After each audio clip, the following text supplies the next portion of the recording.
안녕하세요. 공포학과 M교수입니다. 매일같이 여행을 다니던 화목한 가족이 어느 한 사건을 시작으로 여행은커녕 물가 근처에는 절대로 가지 않게 된 사건이 있습니다. 물귀신이 다양하게도 나타나는구나 라는 생각이 들었던 이야기입니다. 가시죠. 제가 초등학교 5학년이었을 때 저와 동생 그리고 부모님이 여름 휴가로 하동 쌍계사로 놀러 갔던 적이 있습니다. 부모님께서 가족여행을 워낙 좋아하셨기 때문에 여름이면 계곡이나 바다를 놀러 갔고 겨울이면 스키장에 가거나 주말마다 놀러 갔던 적도 많았죠. 하지만 이날 하동 쌍계사로 놀러 간 이후 단 한 번도 여행을 다녀본 적이 없습니다. 그때도 쌍계사로 3박 4일 여름 휴가를 떠났고 강이 있어서 매일 수영을 할 수 있었죠. 처음 도착했을 때는 날씨도 굉장히 좋았고 점심쯤 펜션에 도착해서 도시락을 먹고 바로 앞 계곡으로 가서 물놀이를 시작했습니다. 해가 지는 줄도 모르고 신나게 물장구를 치다가 숙소로 돌아와서 밥을 먹고 일찍 잠에 들었죠. 그리고 그날 밤 사단이 났습니다. 한참을 자다가 인기척에 잠에서 깼는데 옆을 보니 엄마가 앉아서는 벌벌 떨고 계시는 겁니다. 아버지는 옆에서 어머니를 달래고 계셨고요. 눈만 힐끔 떠서 무슨 일인가 확인하고는 다시 잠에 들었는데요. 아침에 눈을 떠보니 비가 많이 오고 있었죠. 오늘은 비가 와서 물놀이를 못하겠다 싶어서 이불 속으로 들어갔는데 난데없이 엄마가 저와 동생을 깨우더니 절에 가야 한다고 하시는 겁니다. 새벽에 얼마나 울었는지 엄마의 눈이 벌겋게 충혈되어 있었고 평소와는 완전 다른 분위기에 놀란 저희는 투정도 못하고 그대로 일어났죠. 그 사이 아빠가 근처 가게에서 우비를 사오셨고 온 식구가 우비를 입고 근처 절로 갔습니다. 아빠, 저, 그리고 동생은 대청마루에 앉아서 쉬고 있고 엄마가 대웅전에 가서 절을 시작했죠. 한참을 절을 하던 엄마만 보다가 다시 숙소로 돌아와서 그날은 숙소에서만 있었습니다. 다음 날이 되자 거짓말같이 비가 그쳐서 아침에 눈 뜨자마자 튜브를 들고는 계곡에 가려고 했습니다. 그런데 엄마가 아침 먹자마자 집에 바로 갈 거니까 준비하라고 말하시는 겁니다. 분명 내일 집에 간다고 하지 않았냐며 물어봤지만 아무 말도 안 해주시고 그저 짐만 챙기셨죠. 그렇게 집으로 돌아왔는데 내일 집에 오기로 했기 때문에 집에 있던 할머니 할아버지께서도 조금 어리둥절해 하셨습니다. 할아버지께서는 저에게 오셔서 몰래 부모님 싸우셨냐고 물어보셨죠.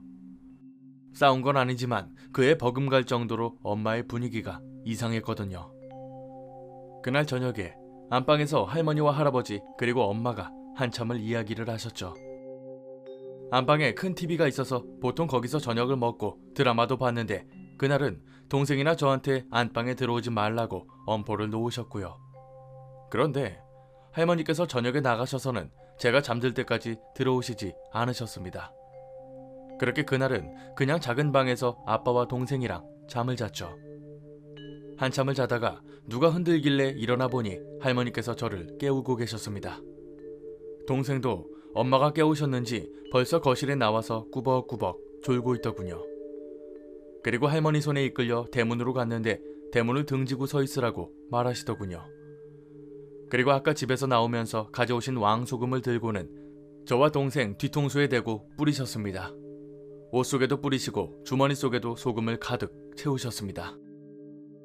그리고 한참을 세워두시고는 이제는 됐다며 들어가서 해가 중천에 뜰 때까지 잠을 잤습니다. 일어나서 아까 그게 뭐 하신 거냐고 아무리 여쭤봐도 대답은 해주지 않으셨죠. 할아버지도 그렇고 아버지도 그렇게 낚시를 좋아하셨지만 그 이후로 가시는 걸 못 봤습니다. 당시에는 집에 무슨 일이라도 생긴 줄 알았지만 그새 까먹고 대학생이 되었을 때까지 그때의 일을 떠올리지 못했죠. 그러던 어느 날 갑자기 그날 소금을 뿌렸던 게 생각이 나서 다짜고짜 엄마한테 대체 그날 왜 그런 거냐고 여쭤봤습니다. 이번에는 엄마가 순순히 말해주셨죠.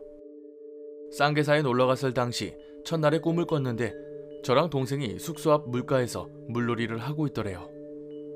엄마는 계곡 옆에 있는 평상에 앉아 우리를 구경하고 있었는데 갑자기 웬 여자가 물가로 뛰어들더랍니다. 그러더니 저랑 동생을 양 겨드랑이에 끼고는 첨벙첨벙 깊은 물속으로 들어가더랍니다. 엄마가 깜짝 놀라 뛰어들어가서 애들 돌려달라고 사람 살려달라고 고래고래 소리를 지르셨죠. 그런데 그 여자가 갑자기 멈춰서더니 엄마를 보고는 씩 하고 웃더랍니다.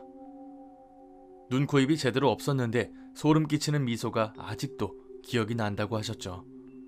그때 아빠가 엄마를 깨웠는데 엄마가 가위에 눌린 것처럼 캑캑대고 부들부들 떨고 있었대요.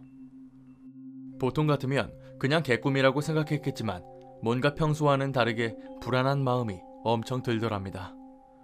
그래서 예정보다 일찍 집에 왔던 거고 할머니 할아버지께도 그 이야기를 하셨던 거죠. 할아버지께서는 그냥 넘겨 짚으셨지만 할머니께서는 뭔가 이상하다고 생각하셨는지 같은 동네 사시던 죽산댁이라고 불리는 보살에게 늦은 저녁에 찾아가셨대요. 그분이 얘기를 들으시고는 왕소금을 온몸에 구석구석 발라야 한다고 말하셨죠. 엄마가 꿈에서 본 그 여자가 잡귀인 것 같기는 하지만 보통 내기가 아니기 때문에 조심해야 한다고 말하셨대요. 이 때문에 그 이후로 놀러가는 것도 그만했고 심지어 그쪽 동네로는 단 한 번도 가본 적이 없다고 말하시더군요. 꿈에서 자식들이 물귀신에 잡혀가는 걸 보게 되면 당연히 물가 근처에도 못 갈 겁니다.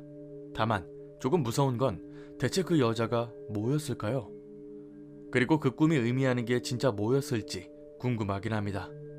그냥 개꿈이라고 하기에는 너무 뜬금없이 섬뜩한 장면이 나오니까 뭔가 꺼림칙하네요. 오늘 강의는 여기까지입니다. 재밌게 봐주셨다면 공포학과에 입학 부탁드립니다. 공포학과 M교수였습니다.